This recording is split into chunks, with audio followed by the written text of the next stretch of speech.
The last thing to introduce for an ideal gas is what we call isentropic relations, okay? First, let's define this concept of isentropic, okay? What does it mean, an isentropic process?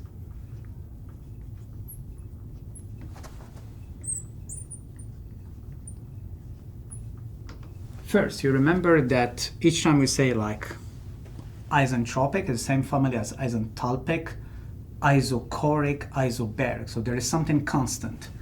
And what is constant here is the entropy. So meaning that your delta S is equal to 0, or let's say S2 is equal to S1 if we are dealing with the process between 1 and 2. But what does it mean fundamentally in isentropic process? You remember that we defined entropy as delta S is equal to delta Q over T for a reversible process. So for this term to be equal to 0, what do we need? We need basically Q to be equal to 0. T cannot go to infinity. So Q is equal to 0. And the process has to be reversible. So any process where Q is equal to 0, meaning it's adiabatic, and reversible is called isentropic, okay? So adiabatic plus reversible, the two give us what we call an isentropic process.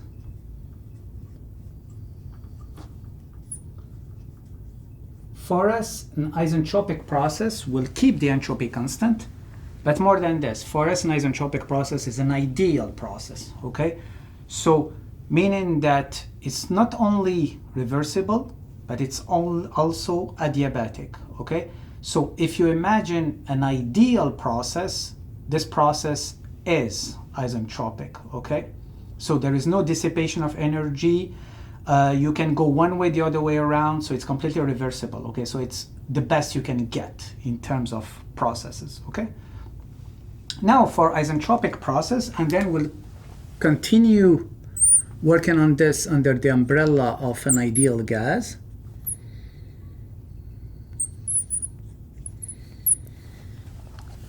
So, what do we know actually about ideal gases? We developed a couple of formulations. We remember that Cp minus Cv is equal to R, so we derived this, and we defined also specific heat ratio Cp over Cv, okay? We will need the two, okay, in our derivations. So let's go back to the first Gibbs equation or first TDS relation, where we wrote that S2 minus S1 is equal to what? Is equal to Cv ln T2 over T1 plus R, the gas constant, ln V2 over V1. Now, if we assume that this is isentropic, so this term will go to 0. Why? Because it's isentropic. And we said that isentropic keeps the entropy constant. So this means that I can write now this as ln. So I will move this term to the left. Cv ln T2 over T1 is equal to what? Is equal to minus R ln V2 over V1, okay? So this means that ln T2 over T1 is equal to R over Cv ln, the negative sign here will go as a power on the logarithmic function, and I will swap actually V2 and V1, okay? So this minus ends up here, exponent minus 1, and therefore I will just write it as ln V1 over V2 instead of of V2 over V1. So now we have this term, and this term is bothering us a bit. So we'll try to replace it. So what do we know here? So we know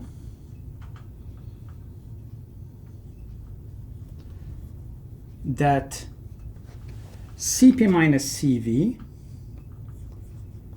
is equal to R. I can divide both terms by Cv, okay? So Cp over Cv minus 1 is equal to R over Cv. And here you will recognize our K. So this means that this term here is equal to K minus 1. So ln T2 over T1 is equal to what? Is equal to K minus 1 ln V2 over V1. Okay, so it's V1 over V2.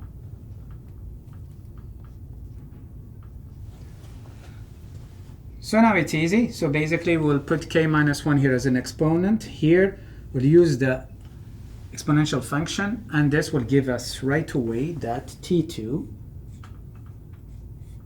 over T1 is equal to V1 over V2 exponent K minus 1. Okay? And this will be our first isentropic relations. Okay? So in an isentropic process, we have for an ideal gas, we have a direct link between the temperature and the ratio of the temperatures and the ratio of the specific volumes, exponent K minus 1. Okay? We have shown that our first isentropic relation can be written as T2 over T1 is equal to what? Is equal to V1 over V2 exponent K minus 1. Okay? But now let's assume you don't have the specific volume. You have the temperature and the pressure. Okay? So we can derive the second isentropic relation. So we know that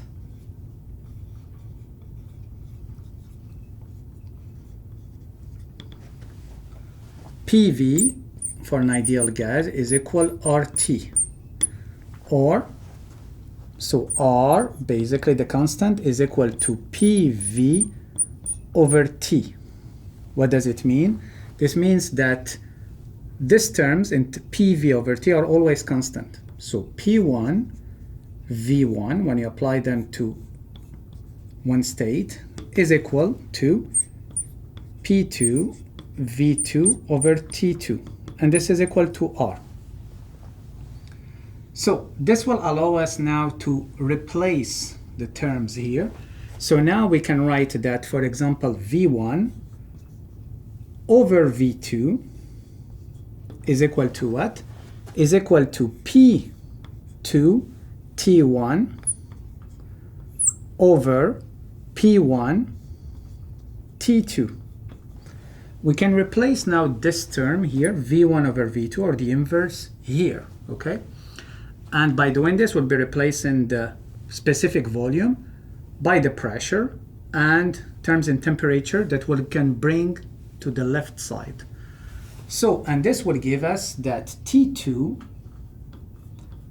over T1 is equal to P2 over P1 exponent K minus 1 over K. Okay? So, and this will be our second isentropic relation. Now we keep going. Imagine that you have, instead of having the temperature, the specific volume, or the temperature and the pressure, you have the pressure and the specific volume, okay? So in this case, we can derive this third one. And for this, we will start from here. So we have that T2 over T1 is equal to V1 over V2 exponent K minus 1. Okay? But using the same relation here, what we know is that PV is equal RT, okay? So therefore, we can replace our T2 over T1 by a ratio of P and V, okay? So, and this will give us that P2 over P1 is equal to what? Is equal to V1 over V2 exponent K. And this will be our third isentropic relation, okay? So what does it mean? I will be summarizing this here.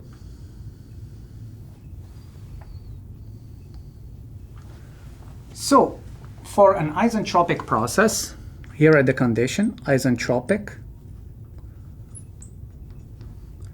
plus, in this case, an ideal gas, we derived explicit formulations linking the temperature, pressure, and specific volume, okay? You will see that we will be using this quite a lot when we'll be analyzing cycles like Brayton cycle, Otto cycle, diesel cycle in the future, okay? Meaning that cycles where we have an ideal gas. In this case, we will be dealing with air. So we have three different formulations. The first one is that T2 over T1 is equal to V1 over V2 exponent K minus 1, okay? This will be very interesting, for example, for Otto cycle, for internal combustion engine, because V1 over V2 is a characteristic of your engine. Or we can use T2 over T1 is equal to P2 over P1 exponent K minus 1 over K, okay?